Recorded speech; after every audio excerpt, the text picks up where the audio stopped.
比亚迪1.2纯电动车用了接近10万公里了，大家一定很好奇，花了多少钱来维修保养？然后10万公里的车况会怎么样？我今天一起给大家介绍一下。这个是乘客视角，首先这个脚垫啊有些磨损，烂掉了。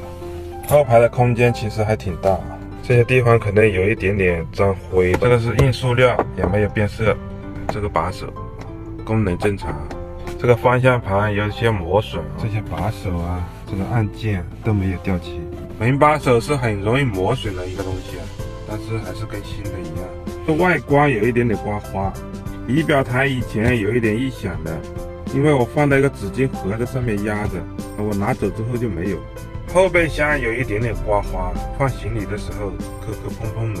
车况整体来说还可以，没有以前那种老国产车10万公里就哐啷哐啷的那种声音。我们再来说说有哪些故障。在5000公里的时候，倒车摄像头坏了一个，那个是没有花钱的，4S店索赔了。在3万多公里的时候，换了一个灯泡，花了45块钱，灯泡被人坑了一点，多花了10几块。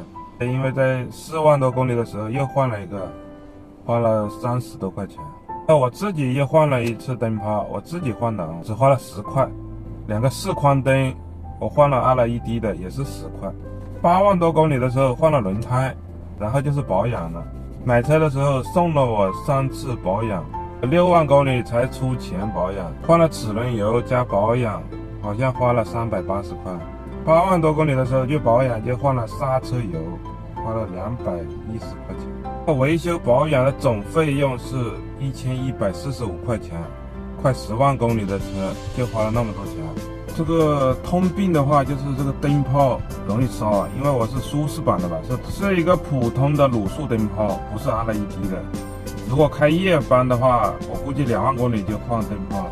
我现在在网上买一个7、8块钱自己换，也省钱了。